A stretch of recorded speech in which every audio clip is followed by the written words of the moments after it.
Salut la gang, Faberglass de MMA Talk et je suis là aujourd'hui pour mon preview de l'UFC 241 DC contre Miocic 2, le gros rematch, le meilleur pay-per-view de l'année, là, entre vous et moi, quand on parle probablement juste de la main card, là, parce qu'il y a des drôles de combats à quelque part sur les prelims, mais il y a de bons combats aussi sur les prelims. Donc très grosse carte, on a hâte, ça va être excellent, je suis là pour mes analyses et prédictions pour chacun de ces combats-là. Mais avant ça, je dois faire une petite mise en contexte, peut-être que vous avez vu ça passer à quelque part, mais je suis parti présentement à la pêche, en vacances, dans le bois, où il n'y a pas de réseau cellulaire, rien de tout ça.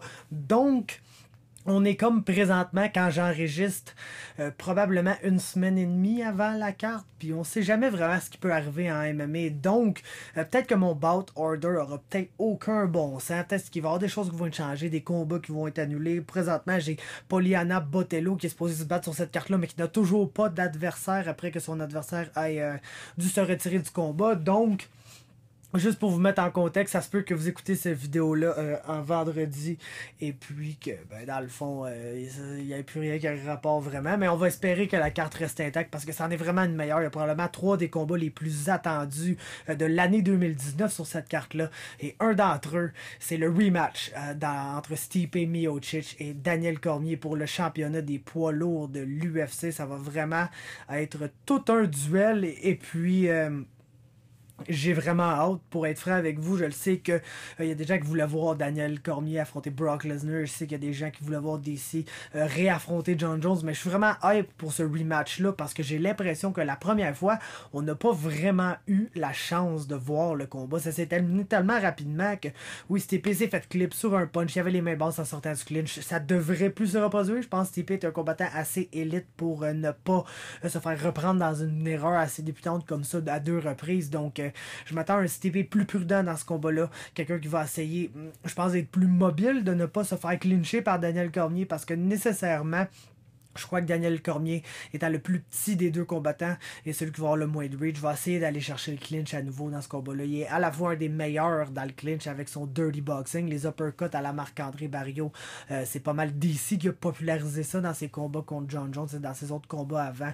C'est excellent dirty boxing. Un des meilleurs lutteurs, sinon pas le meilleur lutteur qu'on a vu. Parce que oui, il y a des gars qui arrivent des médailles d'or olympiques. Puis tu sais, Henry Cejudo, c'est sûr que sa lutte paraît très bien en MMA, là, on se le cachera pas. Mais il y a d'autres gars qui arrivent avec des très gros credentials de lutte, mais que sa lutte s'adapte pas totalement parfaitement au MMA. C'est tout le contraire là, pour Daniel Cormier qui MMA wrestling wise est probablement le meilleur. Je vous dirais qu'on a vu depuis très longtemps, là, depuis Georges Saint-Pierre en fait. Donc ça va être ça le game plan nécessairement pour Daniel Cormier dans ce combat-là parce que je pense pas qu'il peut s'attendre à justement encore clipper Stipe comme ça puis le finir rapidement. Je pense que pour être honnête avec vous, Stipe a un bon distance management, est un excellent boxeur, est un excellent lutteur aussi. Je sais pas que ça va être facile pour DC de juste arriver là puis take down Stipe Miocic, mais je crois que d'utiliser une wrestling heavy approach va être quelque chose qui va peser fort sur Stipe, qui va le forcer à travailler constamment dans ce combat-là et puis qui va peut-être affecter sa gas tank. Bien qu'on n'a jamais vraiment vu Stipe avoir des problèmes de gas tank, on a vu Daniel Cormier avoir un des cardio les plus légendaires en MMA littéralement et puis ça me porte à croire que c'est probablement lui qui va avoir le meilleur cardio des 2 dans ce combat-là. Donc que va-t-il se passer? Pour être franc avec vous, j'ai pas le choix, je crois, d'encore ligne en direction de Daniel Cormier. Un peu comme je le faisais dans le premier combat. Moi, je m'attendais pas à ce que ça se finisse rapidement. Je le sais que Stipe était probablement le favori dans ce combat-là, mais je croyais fermement que DC allait gagner avec sa lutte. Je crois que ça allait être le facteur décidant dans ce combat-là. Parce que oui, comme je l'ai dit, Stipe est très difficile à amener au sol. Est lui-même un des très bons lutteurs heavyweight qu'on a en MMA actuellement. Cependant, c'est difficile pour lui d'être un meilleur lutteur que Daniel Cormier. Puis je vois DC vraiment vouloir mettre la pression dans ce combat-là et essayer de coller Stipe contre la cage. Et comme j'ai dit auparavant, de le faire travailler très fort de fois en fois. Et puis ça va finir par wear on him. Ça va finir par donner l'opportunité à Daniel Cormier de peut-être l'ender ses takedowns un peu plus facilement, de faire les choses... plus facilement après avoir un peu affaibli Stipe Miocic. Donc... L'autre point important, c'est le menton de Daniel Cormier. J'ai pas de doute sur le menton de Stipe Miocic, contrairement à d'autres gens qui semblent croire que peut-être il n'y a pas le meilleur des mentons. Oui, c'était déjà fait finir auparavant dans une autre de ses défaites, mais ça avait été encore une fois un punch qu'il avait absolument pas vu venir. Je pense que ça peut arriver à tout le monde, ça. Cependant, Daniel Cormier, on l'a vu contre John Jones, on l'a vu contre Alexander Gustafsson, même quand il s'est fait finir par John Jones, quand il a mangé un des head kicks les plus violents que j'ai vu dans ma vie, puis il est pratiquement resté sur ses pieds. Oui, il est tombé parce qu'il s'est comme enfargé dans la cage parce qu'il n'y avait plus d'équilibre, mais je pense que s'il n'y avait pas eu la cage pour l'accueillir quand il était hors d'équilibre, probablement qu'il aurait été capable de rester sur ses pieds à cause de après avoir reçu ce coup-là. Puis juste ça en soi, c'est absolument incroyable. On a vu d'ici vraiment devenir un maître dans l'art de quand il se fait faire mal, de réussir à rebondir, à se remettre dans le combat rapidement, à revenir de cet incident-là, puis souvent à revenir plus fort. Et puis c'est un peu ça qui m'inquiète pour Stipe Miocic. J'ai aucun doute que Stipe va être capable de placer des bons coups dans ce combat-là, voire même de faire mal à Daniel Cormier. Je pense que si Stipe est capable d'éviter les tentatives de takedown et le combat se passe principalement debout, je vois probablement Miocic avoir l'avantage. Même si Cormier est aussi un très bon boxeur, Stipe est plus long et peut-être même plus rapide que DC, bien que ces deux combattants poids lourds assez rapides. Là, tu sais, à l'œil nu comme ça, avant de les voir un contre l'autre, vraiment, je pense pas qu'on peut vraiment dire qu'un est plus rapide que l'autre. Puis je suis en train de dire ça comme si on les avait pas déjà vus s'affronter. C'est ça qui est fucké. On dirait que je peux tellement mettre peu d'analyse dans leur deuxième combat pour utiliser dans leur premier combat, c'est-à-dire pour utiliser pour le deuxième combat, parce que tout simplement, ça s'est tellement passé vite. Puis ça se passait un peu comme je pensais que ça allait se passer jusqu'au moment où Daniel Cormier a sorti un gros couteau et le knock est frais. Donc, dans ce combat-là, j'ai encore Daniel Cormier. C'était mon pick. La première fois, je reste avec ce pick-là. Je suis convaincu que plus le combat va durer beaucoup plus longtemps. Je suis convaincu que ça va être beaucoup plus compétitif. Mais je crois que Daniel Cormier va utiliser sa lutte supérieure dans ce combat-là pour peser lourd sur Stipe Miocic dans le clinch, aller lander son dirty boxing. Et puis simplement faire du dommage jusqu'au moment où il va être capable de compléter plus facilement ses takedowns. De là, je pense qu'il va travailler pour prendre le dos comme il fait toujours et essayer de sécuriser un rear naked choke. C'est pas mal ça qu'il fait. J'ai Daniel Cormier soumission, round 4. On passe au combat event de la soirée, puis ça, c'est un des combats les plus attendus de l'année, encore une fois. C'est Anthony Pettis contre Nate Diaz chez les 170 livres. Nate est de retour, va vraisemblablement se battre dans la cage de l'UFC. Je le sais qu'on est une semaine et demie avant le combat, mais quand même... ça a l'air de se passer, puis juste ça, c'est quelque chose d'absolument excitant pour moi. Je suis vraiment, vraiment, vraiment heureux de vous revoir, mon boy Nate, dans la cage. Et puis ce combat-là est vraiment fascinant parce qu'on a deux combattants qui sont probablement capables d'exploiter les lacunes de l'autre. On a vu Nate Diaz dans un combat debout contre Nate Diaz. Il y a deux façons de le faire chier, en fait, avec la lutte. Ça, c'est la première façon. C'est un genre de combat qui le décourage puis qui va juste un moment donné... genre abandonner puis se laisser perdre par décision carrément parce qu'il est trop frustré par le genre de game que son adversaire essaie d'amener. Mais l'autre façon où on a vu Nate Diaz peut-être avoir être moins efficace dans ses attaques debout, c'était contre des adversaires qui pouvaient placer des leg kicks. Et puis Anthony Pettis est certainement capable de faire ça dans ce combat. Et puis je pense que ça va vraiment être la clé pour vaincre Nate Diaz. Il faut que tu lui donnes plus envie d'avancer vers toi puis de lancer ses mains. Parce que Nate Diaz est grand et long, est un gaucher et un des très bons boxeurs qu'on a vu, qui souvent va un peu se faire taguer au premier round, mais build son momentum. Plus le combat avance, plus il devient fort. Et puis c'est sûr qu'un setup de 3 rounds n'est pas idéal pour Nate, surtout qu'il a tendance à dropper le premier round dans tous ses combats. Mais si Anthony Pettis veut vraiment genre bloquer la game de Nate Diaz, ça va être en le kickant dans les jambes et en le kickant dans les jambes souvent. Nate Diaz n'a pas tendance à défendre vraiment les leg kicks non plus, et plus le genre de gars qui les absorbe puis qui fait... puis qui te tente, puis qui te crie après, puis qui te dit de la merde pendant le combat. Ceci étant dit, Nate Diaz est exactement le genre de combattant qui donne de la difficulté à Anthony Pettis aussi à cause de sa pression. Nate Diaz, c'est un pressure fighter, c'est un gars qui veut aller de l'avant puis qui veut laisser aller ses mains puis que il a tellement un bon menton, il est tellement difficile à finir que ça lui dérange pas de manger un bon coup en avançant vers toi parce qu'il sait que lui, il travaille en volume puis il travaille avec des body shots qui viennent vraiment jouer sur le gas tank de ses adversaires puis qui leur donnent envie, tu sais, d'abandonner carrément le fameux flurry à la Diaz Brothers qui va lancer à la tête jusqu'à temps que t'as pas le choix de cover-up. Quand t'as cover-up contre la cage, va commencer à te rip sur des méga hooks au corps. Et puis, c'est vraiment d'excellents boxeurs, là, les deux frères, Nate inclus. Et puis, pour vrai, c'est sûr, là, genre, ça le cachera pas. Regardez le chandail que je porte là présentement. I'm not surprised, motherfuckers. Fait que je suis pas vraiment venu ici pour ne pas prendre pour Nate. Et puis, tu sais, c'est sûr que s'il avait aucune chance de gagner le match-up, s'il se battait contre Khabib, mettons, je serais pas ici en train de faire semblant que Nate allait gagner ce combat-là. Mais contre Anthony Pettis, qui traditionnellement a toujours eu de la misère contre les pressure fighters, contre les gars qui, même s'ils frappent très fort, ne semblent pas être incommodés par ça, puis continuent d'avancer vers lui, puis de lancer du volume en sa direction. Que j'ai Nate Diaz par décision, je m'attends à ce qu'il perde le premier round, mais gagne pas mal assez clairement les deux autres. Ça nous mène à un des combats les plus imbéciles de l'histoire. Le combat des deux dudes les plus jacked up qu'on aura vu dans la division middleweight, et ça de loin.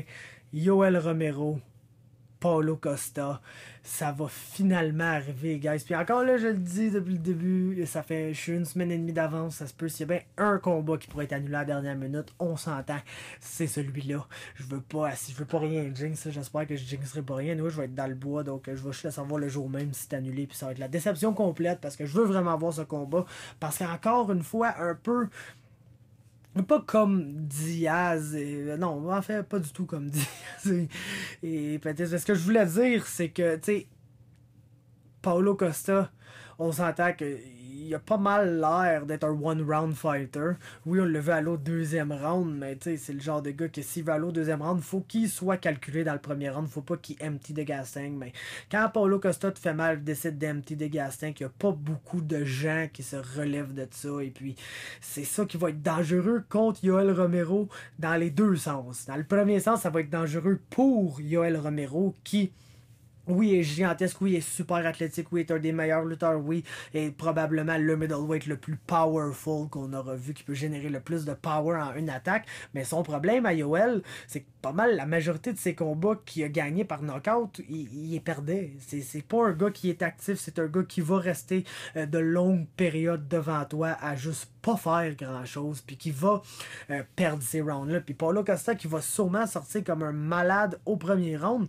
Je pense que c'est un des seuls gars en MMA qui a probablement assez de puissance pour faire mal à Yoel Romero, puis peut-être le mettre dans une situation très périlleuse au premier round. Mais dès que ce premier round-là va être passé, probablement que ça va devenir un combat à l'avantage de Yoel Romero. Puis tu sais, c'est évident que si Yoel décidait juste de sortir le wrestler, le Olympic wrestler, Olympic medalist même en lutte, ce gars-là battrait Paulo Costa assez facilement. Je pense pas que le gars comme Borrachinha qui va tout le temps de l'avant comme ça est quelqu'un de bien difficile à take down. Je crois pas non plus qu'il y a nécessairement la meilleure lutte ni le meilleur jiu-jitsu brésilien en MMA.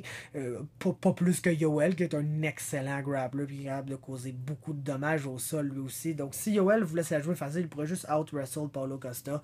Je suis 100% convaincu que c'est pas ça qu'il va faire. Je suis 100% convaincu qu'il va peut-être se mettre dans l'eau chaude en début de combat. Puis écoutez, si samedi soir on voit juste Paulo Costa péter Yoel Romero au premier round, faut pas être surpris. Faut absolument pas être surpris. Je pense que c'est soit ça ou Yoel Romero va clairement gagner ce combat-là. Et puis je pense que Paulo Costa n'est pas le meilleur grappler et n'a pas le meilleur cardio. Là. Pour être franc, il y a sûrement une raison pourquoi Paulo Costa tente de empty le gas tank rapidement comme ça dans ses combats pour finir ses adversaires, parce que je pense qu'il ne croit pas vraiment être en mesure de se rendre à la limite des 15 minutes du combat en état optimal, avec du bon cardio. Donc Yoel Romero, on l'a vu le faire des 25 minutes assez facilement. Puis oui, il rate toujours le poids. Puis oui, il y a toujours quelque chose avec Yoel Romero. C'est pas mal ça, gimmick. Mais Écoutez, je pense que on n'a pas le choix d'y aller avec Yoel. Je pense que Costa va tellement être épuisé au troisième round que ça ne prendra pas grand chose à Yoel pour placer un bon coup et être en mesure de finir pour le Costa. Donc j'ai Yoel, TKO, troisième round. Ça nous mène à un autre excellent combat sur cette carte-là. Puis un qu'on entend moins parler, c'est sûr, c'est pas un énorme combat comme les 3 derniers combats dont je viens de parler, mais c'est quand même un combat de top 10 chez les 185 livres, puis avec un combattant qui m'excite beaucoup. Ça, c'est Jan Heinisch. C'est vraiment une révélation. Tu vois, ce gars-là, c'est un travaillant comme rarement, et puis ça, c'est juste... Ça fait de lui un des combattants les plus difficiles à battre dans cette division-là parce que le gars commence quand la cloche sonne et n'arrête pas jusqu'à la fin du combat. C'est comme ça que, oui, il y avait de la difficulté contre Antonio Carlos Jr. se retrouver dans de mauvaises positions. Ça, il a perdu le premier round, mais a tellement jamais arrêté qu'il a complètement épuisé son adversaire puis il a fini par gagner les 2 autres rounds assez facilement. Je vous dirais, au troisième round, c'était viré du tout au tout. Là, c'est Jan Heinisch qui est en train de foutre la volée à Antonio Carlos Jr. Donc, toute une façon de rentrer dans le top 10 et puis j'ai comme le feeling qu'il va être capable de continuer dans cette veine-là face à Derek Brunson qui est un bon lutteur que lui, s'il veut y aller absolument all-in, et c'est un fou aussi, c'est un killed or be killed fighter quand ça il tente d'être ça. Sinon, il est capable d'avoir une approche un peu plus... lente, je vous dirais, plus calculée. Souvent, ça donne des mauvais combats. Derek Brunson, c'est pas mal un ou l'autre. C'est soit qu'il est dans d'excellents combats qui se finissent rapidement dans des knockouts explosifs ou des choses comme ça, qu'il gagne ou qu'il perde, ou se retrouve dans des genres de split decision super louches, comme la fois qu'il a affronté Elias Theodorou à Ottawa. Pis ça, c'est peut-être un peu à cause du style à Elias, mais quand même, c'est dans ce genre de combat-là qu'on se retrouve ici avec l'ami comment j'ai oublié son nom? C'est Derek Brunson. Donc, mon analyse de ce combat-là, c'est juste que Jan Heinisch ne va jamais arrêter. Donc, va un jour ou l'autre se mettre à outwork Derek Brunson. Est-ce que ça va être dès le début du combat, puis il va gagner une décision facilement, ils vont même le finir? Ça se pourrait, ce gars-là. Jan Heinisch lance des bombes, en fait, juste une bombe, c'est une overhand right, c'est tout ce qu'il y a. Il est super right-hand centric là, comme fighter. On va rarement le voir lancer d'autres choses que sa main droite, sauf peut-être un jab pour lancer sa main droite en arrière, mais tu sais, c'est pas un gars qui a un gros arsenal debout, mais il est tellement puissant et explosif qu'il est capable de faire très mal à ses adversaires, et puis c'est un très bon lutteur, puis c'est un travaillant avec un cardio absolument incroyable. Donc j'ai Jan Heinisch par décision ici. Je pense qu'il va finir par outwork Derek Brunson assez pour aller gagner la faveur des juges dans ce combat-là. Ça nous mène à là, ça se peut que ce soit le premier combat de la main card. Ça serait weird pour vrai parce qu'il y a vraiment un combat que j'aimerais plus voir pour ouvrir le pay-per-view que d'habitude tu veux un genre de action fight qui va nous donner le goût de voir la suite. Ça c'est probablement Heinisch contre Brunson. Il aurait peut-être pu juste interchanger ces deux combats-là. S'il tenait vraiment à mettre ce combat-là sur la carte pay-per-view, c'est Christos Giagos et Drakkar Klose. Et puis Drakkar Klose est tellement pas un combattant remarquable dans le sens que tu sais c'est pas le meilleur des strikers, loin de là, mais ça débrouille très bien debout. C'est pas le meilleur des lutteurs non plus. Ça débrouille très bien en lutte, ça débrouille très bien au sol. Il est un bon clinch fighter aussi. Puis il y a tellement un genre de belle game complète qu'il est très difficile à battre tout simplement. Il est capable de tout faire. C'est quelqu'un qui est capable de faire des ajustements sur le fly. Quand son striking se rend compte que ça marche pas aussi bien que veut, il est capable de coller le combat contre la cage, travailler son clinch. Si ça marche pas dans la cage, il est capable de transitionner vers des takedowns. Il est capable de tout faire le MMA ensemble dans un tout super cohérent qui fait de lui un combattant, comme je dis, très difficile à affronter, très difficile à battre sur les cartes des juges. La question reste donc, est-ce que Christos Giagos va être en mesure de finir Drakkar Klose? J'aurais tendance à dire non. Giagos est un bon combattant, mais un peu à l'image de Klose, je vous dirais, c'est pas un gars qui... Oui, je pense qu'il préfère se battre au sol, mais c'est pas nécessairement un gars qui a un avantage incroyable au sol sur la majorité de sa compétition non plus. C'est sûr que s'il est capable de l'underbow takedown, aller chercher le top control, c'est un gars qui est très compétent là, puis qui est capable de faire de très belles choses. Cependant, Klose aussi, et puis j'ai juste comme plus d'espoir en Klose à ce moment-ci de sa carrière par rapport à Giagos qui a une belle victoire en venant dans l'UFC, mais ça c'est après s'être fait cut de l'UFC, avoir été sur la scène régionale où il a gagné la majorité de ses combats, mais entre son premier et sa deuxième UFC run, il a même pas gagné tous ses combats à l'extérieur de l'UFC. Ça veut pas dire tout, là, ça, d'habitude, il y a des gars qui arrivent dans l'UFC avec des fiches déjà, avec plusieurs défaites, puis qui ont de l'excellent succès, là. Checker Vicente Luque qui se battait à Uruguay, je ne sais d'ailleurs pas s'il a battu Mike Perry, je l'espère vraiment, mais il y avait comme 4-5 défaites à sa fiche, je pense, quand il est arrivé dans l'UFC, et puis pourtant, c'est un complet tueur, et puis... tout ça pour dire que j'ai comme l'impression que Giagos et Drakkar Klose sont un peu le même genre de combattant, mais que Drakkar Klose va comme être un gatekeeper du top 20 de la division des 155 livres, et Christos Giagos est peut-être plus un genre de gatekeeper du top 40-50. Donc, j'ai Drakkar Klose dans ce combat-là par décision. Ça nous mène à la carte préliminaire, le main event des prelims. C'est un excellent combat chez les 135 livres. C'est Raphaël Assunção qui ne perd pas souvent, mais qui revient d'une défaite là, contre Marlon Moraes. Va tenter de rebondir en affrontant Corey Sandhagen. Et puis moi, j'ai beaucoup d'espoir en Corey Sandhagen. Et puis la façon dont il s'est comporté contre John Lineker, j'ai juste l'impression que ce gars-là va pas mal péter tout le monde jusqu'à temps qu'il aille un title shot. C'est vraiment un excellent combattant. Il est gigantesque pour ce bantamweight. C'est un Dwayne Ludwig fighter, là, clairement, avec la manière dont il se déplace debout, son mouvement qui est unorthodoxe, un excellent striker, puis ça vient avec une très belle lutte. Un combattant déjà très complet, même si c'est un prospect, même si c'est un gars qui va ajouter un peu de finesse, un peu de technique supplémentaire à sa game, c'est déjà un combattant excessivement technique qui, selon moi, peut rivaliser avec les meilleurs dans cette division-là. Et puis Raphaël Assunção est absolument les meilleurs dans cette division-là. Cependant, je pense qu'il va être plus petit, puis qu'il y a un style un peu trop conservateur de Raphaël Assunção et plus un genre de combattant défensif qui va essayer de counter puis essayer de placer ses coups pour se garder en avance sur les cartes des juges, mais que la majorité de son succès repose dans le fait qu'il reçoit pas beaucoup de dommages dans ce combat-là. Puis j'ai l'impression qu'avec Corey Sandhagen, c'est un genre de combattant à la Max Holloway, à la Tony Ferguson, que oui, t'as peut-être une chance de le battre, mais que ça sera pas dans le genre de combat où tu vas être super slick défensivement, puis tu vas éviter tout le mal que ce gars-là va nécessairement te faire dans le combat, win or lose. Je pense pas que tu peux te battre contre Corey Sandhagen puis pas te faire mal, même si tu réussis à le battre. Donc, j'ai Raphaël Assunção. Non, j'ai pas Raphaël Assunção, j'ai vraiment pas Raphaël Assunção en fait dans ce combat-là. J'ai Corey Sandhagen. J'allais par décision. Ce que je voulais dire, c'est qu'Assunção est tough. Ça me surprendrait pas qu'il ne le finisse pas. C'est dans le top 10 à bantamweight, les gars, faut que tu sois vraiment très très solide pour les finir. Et puis, je m'attends pas à ce qu'il aille gagner un finish dans ce combat-là, mais je m'attends à ce qu'il soit plus actif, puis juste plus rude, qu'il va avoir plus de méchanceté dans ses attaques. Tu vas voir, c'est le gars qui va faire le plus de dommages. Et puis, oui, je suis sûr qu'Assunção va avoir du succès. Je suis sûr qu'il va rendre ce combat-là compétitif. Mais au final, quand on va regarder le combat, c'est clairement, d'après moi, Sandhagen qui va avoir fait le plus mal. Donc, j'ai Corey Sandhagen ici par décision. Ensuite, c'est supposé être Poliana Botelho. Elle a toujours pas d'adversaire, comme je l'ai mentionné au début, donc je dirais rien sur son combat, évidemment. Si j'ai la chance si elle a la chance de se battre sur la carte, peut-être que je vous ferai savoir c'est quoi ma prédiction avant le combat, mais bref.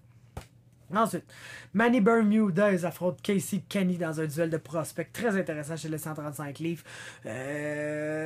J'ai Manny Bermudez ici, cependant, en soumission au premier round. Puis là, vous allez dire, oh shit, tu penses que Bermudez va vraiment péter Casey Kenny? Pour être franc avec vous, non. Je pense juste que Bermudez est un complet fou, va arriver, va laisser aller ses mains, va être vraiment un complet malade dans ce combat-là. Et je pense qu'il va juste overwhelm Casey Kenny, puis probablement le forcer à juste closer la distance, puis c'est pas ça que tu veux contre Manny Bermudez.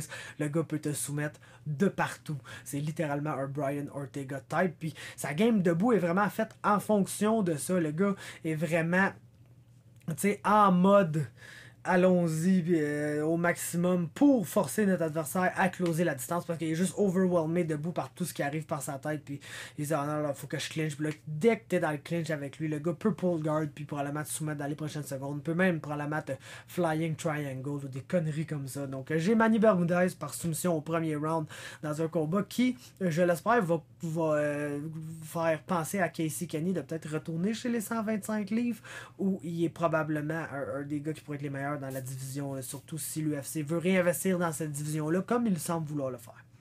Ensuite, Gabriel Benitez contre Sodiq Youssouf à 145 livres. J'adore Gabriel Benitez, j'adore la façon dont il est venu. Un bon combattant complet et très technique dans l'UFC, sous nos yeux. C'est rare les gars qui arrivent et que tu dis, oh, il y a des belles affaires, mais je sais pas trop qu'est-ce que ça va donner comme tout. Et puis que tu vois le gars devenir un tout complet sous tes yeux. Cependant, Sodiq Youssouf est un top prospect, est un excellent striker, quelqu'un qui est capable de bien piquer ses shots tout en restant défensif debout, mais en faisant mal à son adversaire, puis en étant actif. Et puis ça fait que je l'ai dans ce combat-là, nécessairement, pour battre Gabriel Benitez. Je pense que ça va être très chaudement disputé. Je pense que ça va être un très bon combat. Potentiel d'être le Fight of the Night ou le meilleur combat des prelims. Mais je pense que Sodiq Youssouf va juste avoir peut-être un peu plus de juice. On se le cachera pas, il est très athlétique aussi, là, Sodiq Youssouf. Il était un gars très puissant, très athlétique qui... un peu à la Kamaru Usman, des fois, s'il réussit pas complètement sa technique, peut juste, avec sa force physique, racheter puis la compléter. Donc, j'ai Youssouf dans ce combat-là. Ça nous mène à un combat short notice de Devontae Smith contre Clay Collard, qui fait son retour dans l'UFC, une division plus haut, contre un des meilleurs prospects, un des meilleurs strikers dans la division. Shout-out to Clay Collard de prendre ce combat-là, mais j'ai clairement Devontae Smith par TKO au deuxième round. C'est juste un très bon combattant, un des prospects sur qui j'ai vraiment mon œil à 155 livres, donc ça va être intéressant de voir la suite des choses, mais dans ce combat-là, sur ce short notice-là, j'ai sans aucun doute Devontae Smith, TKO, deuxième round. Ensuite, 135 livres, ça va être très intéressant. Kyung Oh Kang contre Brandon Davis. Ça va être con, ça, on s'entend. Là, ça va échanger un haut volume de strike. L'affaire que j'ai un peu... pas contre là, Brandon Davis, je l'adore, c'est un combattant très le fun à voir, mais c'est un combattant qui, peut-être, ça sera à son avantage de garder ses combats debout. Cependant, il est beaucoup trop willing de jouer la game de son adversaire. Puis jouer la game de Kyung Oh Kang, ça veut probablement dire te retrouver au sol contre Kyung Oh Kang, qui est un excellent submission fighter. J'ai donc Kyung Oh Kang par soumission au deuxième round dans ce combat-là. Deux premiers combats, moins de choses à dire un peu ces deux-là. Anna Cyphers affronte Jodie Esquibel. J'ai Anna Cyphers. Elle semble être une combattante potable de milieu de division dans l'UFC à 115 livres. Jodie Esquibel a perdu ses 3 combats UFC puis n'a que montré ne probablement juste pas être UFC level, point final. Donc je pense pas qu'elle va gagner. J'ai Cyphers par décision. Et l'autre combat, le premier, c'est chez les 125 livres. Sabina Mazo affronte Shayna Dobson. Et puis Dobson, je sais pas trop quoi dire d'elle à son premier combat en sortant de Ultimate Fighter. Elle semblait être bonne, elle semblait avoir un bon petit striking, être quand même une combattante complète, être le genre de combattante qui sait quand même qu'est-ce qu'elle veut effectuer quand elle arrive dans un combat, tu sais, qui arrive avec un game plan puis qui semble vouloir l'effectuer. Dans son deuxième combat, ça a moins bien été sûr qu'elle a eu un step-up in competition, mais je pense que Sabina Mazo est pas mal un step-up in competition aussi. C'est quelqu'un qui start slow, qui veut avoir ses reads, qui est plus une genre de Muay Thai striker qui veut set up ses strikes qui tuent ses head kicks. Elle a passé proche de les passer dans son premier combat dans l'UFC au troisième round. Ça s'est passé de tout près face à, me semble que c'était Marina Morose, mais je suis plus trop sûr de qui c'était. Il y en a tellement des combats, mais tout ça pour dire que je pense que Dobson va avoir du succès en début de combat, mais plus que Mazo va être capable d'établir ses reads, plus qu'on va se rendre compte que c'est pas vraiment le même niveau de combat debout entre ces deux-là. Donc, c'est sûr que Dobson pourra essayer d'y aller au sol, pour essayer de fermer la distance puis d'amener ce combat-là au sol. Cependant, est mieux d'avoir de bons open air takedown parce que dans le clinch contre Mazo, elle risque de manger quelques coups de genoux et quelques coups de coude. Donc, c'est pas recommandé nécessairement d'aller là. Je pense pas vraiment que ça va bien aller pour elle. Ceci étant dit, ça conclut mes analyses et prédictions complètes pour l'UFC 241. J'ai hâte. Je vais revenir de vacances, probablement aller direct chez nous pour écouter cette carte-là. J'espère que vous avez passé une belle semaine en mon absence. Merci beaucoup à Carl Deschaines, mon ami qui s'est occupé de la page pendant que je n'étais pas là. Et puis, ben c'est ça. Laissez-moi un like. Commentez, laissez-moi savoir à quel point vous êtes hype pour cette carte-là. Partagez avec vos amis, abonnez-vous à MMA Talk sur YouTube, sur Facebook, c'est MMA Talk sur Instagram, THE MMA Talk sur Twitter, THE-MMA Talk, et puis sur MMAtalk.ca, bien sûr, sur lequel je vais recommencer à écrire probablement dès samedi soir. Et sur ce, n'oubliez pas, que Nate Diaz va péter la gueule à tout le monde. Let's go, Nate. I'm not surprised, motherfuckers. Yeah, bye.